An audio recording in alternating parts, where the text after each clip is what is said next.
do aubergine curry, but substitute the aubergine with chicken. So it's lemongrass, garlic, ginger, chilli powder, all that sort of stuff. Nobbled fresh ginger. Well, not sure if I can find ginger in time for this meal. It's another multifaceted episode of The Eagle is Stranded today, because yesterday we recorded more than we used, and we do that quite a lot, and there are bits that just don't quite make it, but not necessarily because of quality, just because of time. We got to 15 minutes and I thought, well, people have listened to me swearing at myself. Yep. Well, there was crackling in yesterday's Eagle is Stranded. Don't worry if there's any staunch vegetarians listening. I am not referring to meat, I'm referring to the audio quality. Although when I say any staunch vegetarians, Ellie's already mentioned that we are making a chicken curry, so... But before I play you the little extract from yesterday that we recorded, that we didn't put out, I should probably, as I know a lot of people will be saying, hang on a minute, what's going on? It's Thursday, where is the Gina G news? Especially after such an exciting revelation last Thursday. This Thursday was meant to be the day that we exhibited the unreleased single, the unreleased song from Gina G, embargoed by the record label. Someone who used to work as a studio engineer in that studio where the song was recorded said that essentially the plug was pulled on the song, and the record label embargoed it because of the direction that Gina G went in. This person had said, I think this song deserves to be heard, and you are the official resource for the Gina G news, therefore you're the man to bring it to the people. I got an email a few days ago saying he was having cold feet. He was thinking twice about it, whether he'd made a rash decision.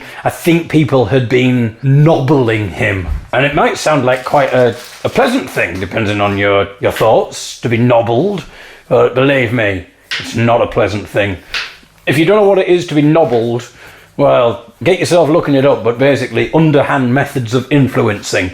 It's a lovely word, my friends, but it's not a lovely thing. And I think this person was running scared. And then I sent him an email saying, look, do the right thing. I mean, I would love to have sent him people's feedback, people saying, I love the Gina G news. But unfortunately, no one has said that.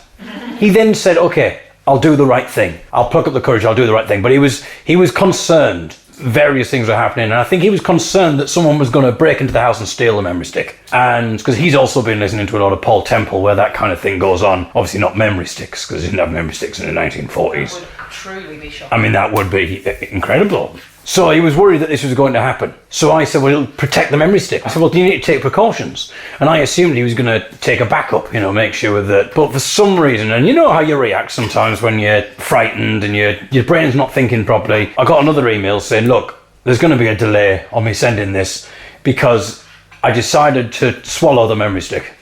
I've swallowed the memory stick and I've got to wait. I've got to wait until the memory stick has come back out, and all being well, the memory stick will be retrieved. The information will still be on it. I can't believe he's done this, to be honest.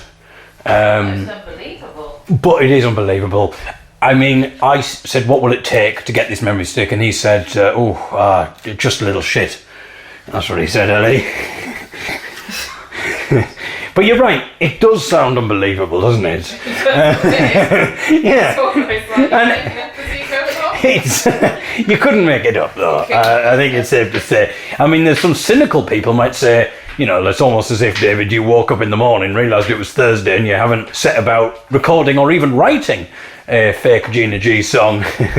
You realised that it was going to take you more than an hour to get this out. Especially when you couldn't find your pedal. My sustain pedal, yeah, for the keyboard. But that's all hypothetical, what we've just said there. The real reason for it is exactly what I just said, that absolutely fanciful. It's currently inside the digestive system of an audio tech.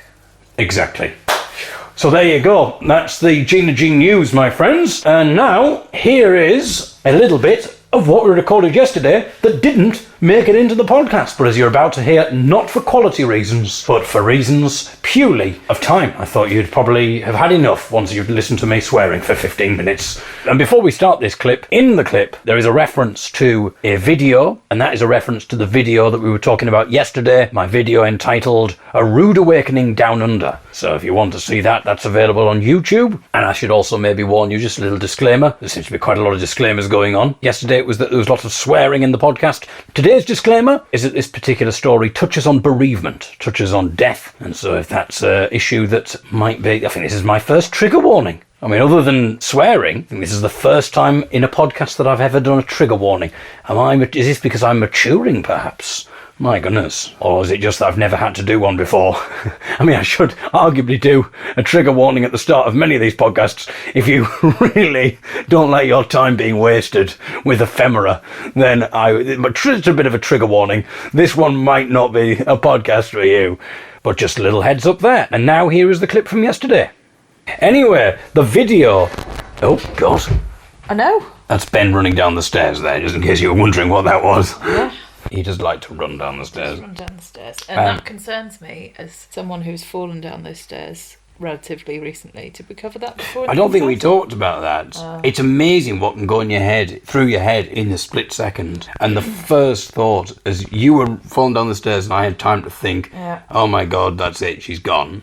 And also I had the time to think, and this is the crazy thing, because it was in a split second, I thought, because my mum died of a blood, this is so fun, isn't it? We were all enjoying ourselves so much. I was just about to wrap it up, tell people where they could find the video, what the video was called, thank them very much for listening, and now we're talking about my dead mother. I mean, you might edit it out, who knows? No, this maybe will engender sympathy now with the listeners, and then afterwards I'll say, if you do feel sympathetic for me, and think about my dead mother who died when I was 12, then maybe you can cheer me up by getting on YouTube and watching my video. Get those views up. That's what she would have wanted. Exactly what she would have wanted, exactly. Go on, people. Anyway, so I was she was falling down the stairs. Ellie was falling down there's quite steep stairs in our house. And she was falling down and it just made such a clatter. And I thought... as soon as I said there rose such a clatter, I was thinking of the night before Christmas. Yes. I sprung to my feet to see what was the matter, and it was Ellie falling down the stairs. And in that time, I had time to think, because Mum died as a blood clot, but she was lying on the bottom of the stairs, because she must have either died from falling down the stairs or died from the blood clot and then fell down the stairs. Either way, stairs. Anyway, yeah. In that time that you were falling, I had time to think, oh, well, there's another one being taken from me in the same way. Bloody ironic, isn't it?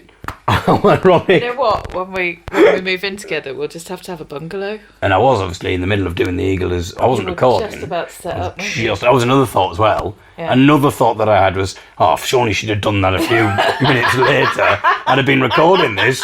You did say that. Because I was... As he came to check on it, so, just to explain, David came running in. He did say, are you all right? And he also said, I was just setting up the recorder. If only I'd caught that. Well, let me tell you, that was out of absolute relief, because my first thought, and I just find it incredible how the brain manages to just be absolutely concerned, also just so fearful in that moment, but then also have the time to think retrospectively, to actually go, oh, my mum died on the stairs, Ellie's maybe just died on the stairs. Well, that's quite ironic, isn't it? Bloody typical, to have... Of course, that's what life's doing to me. Just, it bided its time. Playing the long game. 22 years later. There you go. Lot to think about there. Bye now. Yeah, goodbye.